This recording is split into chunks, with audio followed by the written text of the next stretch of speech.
Hi, Michael Myers from Distillery 291. I'll say whatever you want me to say. That'll get me in trouble. Ride it like you stole it, drink it like you own it. You're listening to The Modern Eater on iHeartRadio. Oh, yeah, back at it. Studio Kitchen, Colorado, The Modern Eater Show continues with Chef Carrie, Baird, and we're going to do some chicken demo, how to break down a chicken.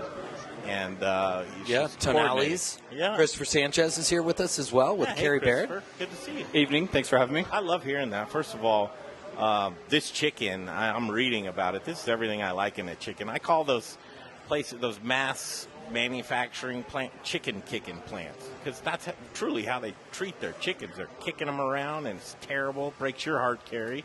It's terrible. Doesn't I know? Yeah. Factory farming. Yeah. Well, can you keep a chicken like this economical for a chef like Carrie who needs? As far as supply, or as far as just the quality of the product? I would say both ways. So yeah, because I think it's a dual. I mean, I think being able to source for a big chef like this, you've got to be able to keep up with their demand, but also keep it at a price point that works for her guests. So let me give you some numbers. So do you know on the daily average how many chickens are killed in the United States? I want to know that. All of them. Hold that one. How many are killed a day in the United States? Can you hang on to that one? Yeah. It's I insane. want people to think about that one, because I was trying to add up. Well, think about it. Hang on a second, Christopher. I was trying to add that up of like what we're doing, consuming chicken-wise worldwide. It's got to be enormous numbers, and Christopher's going to tell us that. But I don't want to do the horse before, or the buggy before the horse. First of all, tell us what you do, Christopher, and who you're with. All right, thank you. Well, I'm with Tonali's Meats. Thank you. We are a family-owned and operated wholesale meat distribution facility in Denver, Colorado. Company's been around for 56 years. I'm the only part of the company that's really not directly related to family, even though they treat me like family, which is great. Company's been around, like I said, for 56 years, started by their grandfather. Grandfather passed away, father took over, and then daughter's still in the company and the son, so it's been kind of going down the family line. So with that, we try to do our best on providing really good quality proteins and products like that for the chefs of Denver, and trying to just work with a lot of really, really good companies that we can stand behind as well. So sourcing is a big thing for your company. It's a very big thing, but then also, like, people got to remember, too, that not every single farm is like what these people do. There's still farms out there that have to feed the masses of the world. Otherwise, we're all going to go hungry. So, but we do our best. But is that true? Boy, I could do an hour on that. Yeah, is that true? Real. I mean, because community-wise, we can hunker down. But I know that mass distribution model that's there. So now we will go to where Brian wanted to go immediately, to the good stuff. How many chickens? I'm like, let's dive into the meat. Yeah. How many chickens are killed in a year in the or in a day? A day? Well, wait, though. First, we should tell people how many. Well, let's give them tidbits here. How many average chicken do people eat every day? Or in a year? Do you know that figure? I know how many in the world are slaughtered in a year throughout the entire world, but how many are consumed in a day? I can't. I mean, everyone eats something different every day. Well, gentlemen, how many chickens do you eat a day? Well, no, I go. I'm on a chicken diet, so I'm almost eating every day chicken. You eat a half a chicken, a quarter chicken, a leg? I would say a quarter to a half every day. As crazy as it is. Most Americans eat one chicken a week. One whole chicken. Yeah. Like, how many chickens do you eat a day? A day? Nobody eats one chicken a day. This guy could. You eat a whole chicken a barbecue day? sauce? Well, but that's not a daily day. But I taste. I mean, we cook them all night long, so I have to taste them. So. But it doesn't add up to a whole chicken. No, maybe like an eighth. And you're an exception, probably, because you're in the kitchen all day long. And I like them. But I think most Americans probably eat one chicken a week, cumulative. Okay, I think that's a good guess. Guess. One chicken would last. So me how 7 many days. Americans are there? Oh, God. Well, how many people are in the world, right? No, we're doing so America. 7.65 billion We're just people. we're just sticking with good old USA. Yeah. What do we got? I think it's 500 million. A day? Well, No, I think it's 500 million people in the U.S. So I'll take that and the math, 7 into that. So here's my guess, that there is 2 million chickens slaughtered in the U.S. every day. for consumption? It's higher. It's higher than What? that. Yes. Higher. Yes. It's 9 million. It's Yeah. 9. 9 million chickens We're some every chicken day. eating A day. So do some A fast day. math on that. 365 days a year, Greg. Come on, 9 times We're going to get 365. emails like, Greg, you don't know how to count or add math. I know that's a lot of chicken. In the world last year, it hit 275 billion Wow. chickens. Yep. In That's a where I year. was going with it, because if you think that there's 7.65 billion people in the world, and then you multiply that times how many are you going to eat in a year? But Hello, it's that's not a big the most number. consumed protein worldwide, though, is it? It's I think it was number 3 or number 4, Yeah. just because seafood and pork, and then also we don't eat a lot of goat in the United States. I So thought goat was number 1 in worldwide. Seafood probably beats seafood. goat. Yeah. Worldwide? Mm-hmm. Yeah. But Seafood. goat's probably number 2, right? Yep. Which amazes me because we barely eat goat. Or me. You know, we put so goat on hard the to get. menu at Bardo, and it was crickets. Really? Like, oh. And it's so sad. It's But lamb- so delicious, and it was like, responsible, and I only had one bad day, like the perfect goat, and it was we made it. We'll just awesome we'll call it lamb's cousin, and then just not call it goat. People can handle lamb, but goats, they're not quite there. And then I don't know how they make money off of chicken. That's totally a sidebar. But you go into and you go like, what? There seems like there's $10 in feed for a chicken in its lifetime, and then all the other things through manufacturing and processing and getting it to market. Where's the margins in I chicken? have a question, Christopher. How long does it take from when an egg is hatched to this wog? yeah. Wait, So- well, what's a wog, first of all? So the wog is just the term that they use for a processed chicken. Also, it can be used as a broiler is another term that's used. So you have wog and broiler. Well, it's wing on Gutted. gutted. Yep, there is with the abbreviation, right? Right. Wing on gutted. Right. Yep. So with this, what also makes this chicken so different is that your typical bird, broiler, wog, by the time it's done, it's only lived for about 42 to 46 days. How long? That's how quickly they've produced.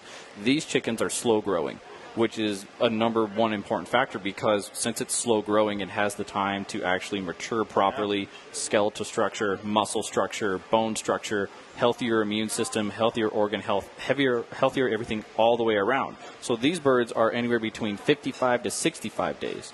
And the reason why that there's a 10 different day gap is because the smaller birds are going to be the little hens, and those ones are about 2.5 to 3 pounds when they're done. And then the roosters, like we have here, this is a rooster, so this one's 3.5 to 4 pounds when it's done. So that's where it needs the extra couple days to get to that mature weight. So these guys are hanging out, playing dominoes. You got it.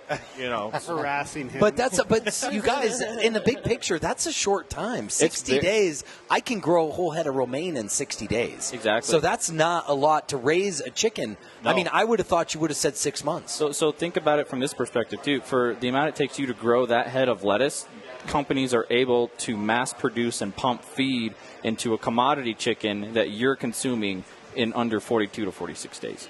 And then you'll see an issue. I don't have a picture of it with me, but there's also an issue where you'll see when chickens with their breasts, with these breasts especially, the muscle fibers are extremely fine. There's multiple muscle fibers, so that makes for a tender chicken. On the bigger produced chickens, the muscle fibers are really thick.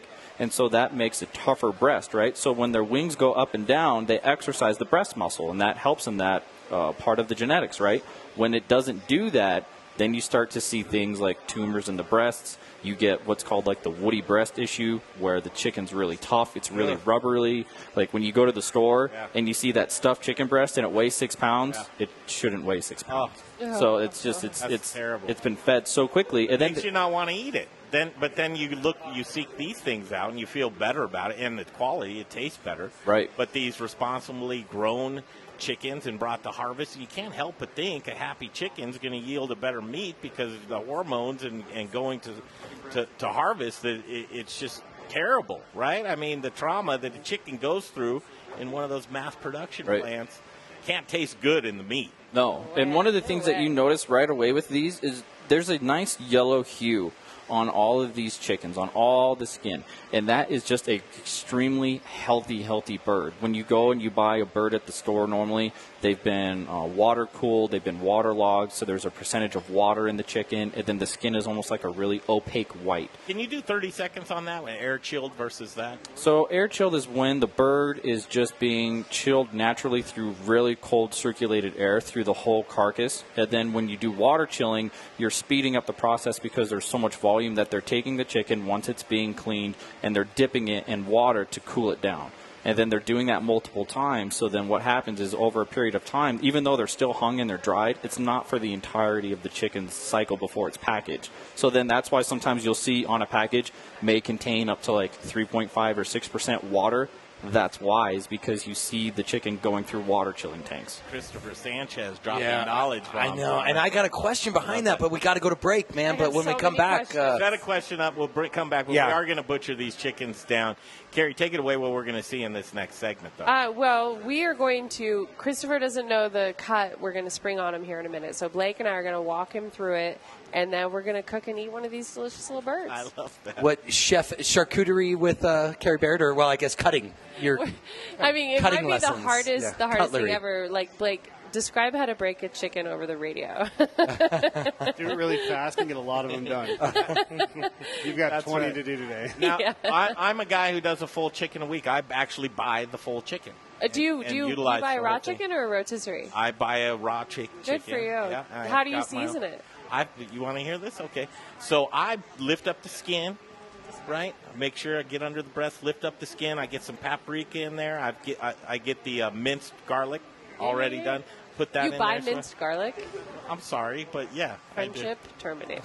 Really? L-A-Z. Hey, it's better than it was just the powdered garlic. I mean, Oh, at least I'm going that far. So, and I'm getting a little bit of oil on top of this. I'm getting salt, and I'm getting pepper in there. The paprika is the number one thing for me. And then I put a little bit of mustard powder in there. That's my secret thing. I love mustard. And then I make sure the outside and the inside, because I want that chicharron tasting delicious when I'm done, that skin. But sometimes it's anticlimactic that you pull that skin off, and then you've left your breast naked, and it has no seasoning. Nope. So I'm going to make sure that's seasoned up as well. It's like an hors d'oeuvre, the skin. But it goes through a few meals. It's course one. It goes through a few meals, from tacos one night into sandwiches the next day, and then using the carcass and throw it in. Yeah. And if you're doing one a week, you should have a big bowl of chicken soup for everybody every Saturday night. Probably should. All right, we've gone over time. We're going to come back. We're going to do some butchery. This is cool. Denali's is here with us. And Christopher Sanchez. Of course, Blake Edmunds and Carrie Baird. All's well in the world. We're going to do a lot of booze in the next hour. So stand by for that. In Studio Kitchen, Colorado, off to the Little Rich Corner, which Carrie Baird loves. We're going to have Carrie do a thing to introduce the Little Rich Corner every time it happens. That'd be pretty cool. All right, there he is, Little Rich Corner. We'll take a break, come right back on the Modern Eater Show on iHeartRadio. Thank you, Greg. I'm back with Steve. I did a rare thing. I brought Steve back on. Usually I just have people on in the corner for just once during the show, but you had so many people over there, and there's so many different bottles, I had to bring them back. And look at this. So now it's Applejack? Is that correct? Applejack? So it's Applejack. So what this is, it is a Colorado apple brandy. It's a single pass through a small copper still. Then we lightly oak it. We put it in a bottle. Really simple, great ingredients, all Colorado ingredients. And what I like doing with this is I like taking 2 ounces of this, an ounce of Torino-style vermouth, a few dashes of bitters, stirred, served up with a proper cherry. Colorado Applejack Manhattan, simply wonderful. Oh, my gosh. Well, I'm afraid if I start drinking this, I'm going to start talking into this like it's the microphone. This is 40 proof? That's 40 proof. Holy cow. That's lightning in a bottle right there, baby. Well, he'll be on the table to talk more about it. We'll be back in just a few. Congratulations. These are some great products. Thank you very much. We've got some words from our sponsors coming up. Gluten-free things at Colorado Mills. We'll be back. Hey, it's Greg Hollenback for Gluten-Free Things. Are you intolerant or sensitive to gluten? Or maybe you're a gluten-free lifestyler? Is your menu limited because you've eliminated gluten from your diet? Are you missing the taste of foods that traditionally contain gluten? What if I told you that you can add breads, pizzas, muffins, cakes, cookies, waffles, croissants, English muffins, the list goes on, right back to your menu? Gluten-Free Things is a local gluten-free and vegan bakery that reintroduces you to the foods you love. Owner John Irvin believes gluten-free shouldn't taste like the box that it's packaged in. Trust me when I tell you, the products from his bakery in Arvada are fresh, flavorful, and masterly crafted, leaving you with a product that tastes like the real thing. Simply delicious. The bakery is located in Arvada on 64th and Sims across the street from Arvada West High School. Check out their website at glutenfreethings.com. You'll be amazed with the variety of gluten-free products they make. And chefs, don't leave your gluten-free restaurant guests without options. Contact John at info@glutenfreethings.com. That's info@glutenfreethings.com to see what he can do for you. Give him a shot. 11651 West 64th Avenue in Arvada. It's gluten-free things.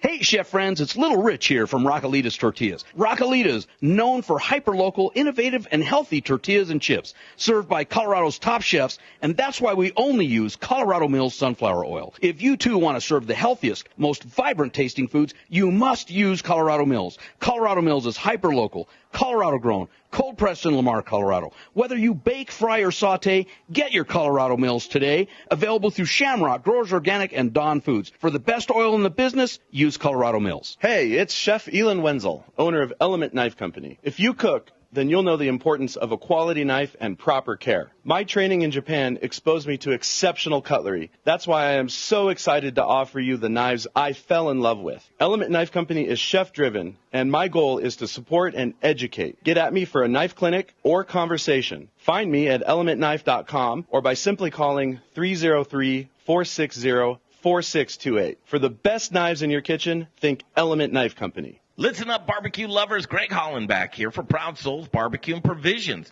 Proud Souls is Denver's authority of all things barbecue. Do you rule your neighborhood with the best backyard barbecue? From beginners to pit masters, Proud Souls has all the equipment you could possibly want.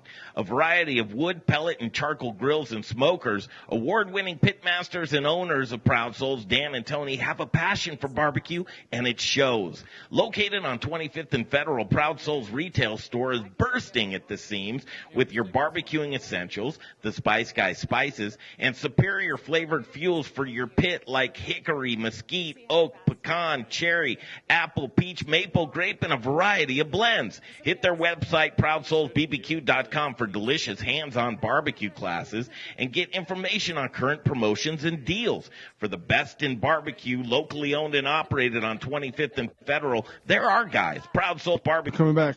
That's ProudSoulsBBQ.com. Feed me now. This is the Modern Eater Show. That's right, boy. I'm starving.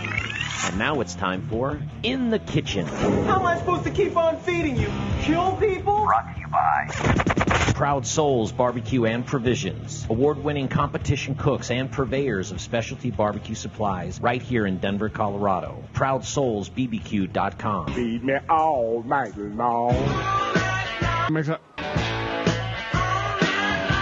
Welcome back to Kicking It with Carrie. Your NPR show. Kicking it in Carrie's corner. Welcome, everyone. This is where we talk about food, love, life, culture, and most of all, advice. If you have... Yes. Anything you need, I'm here.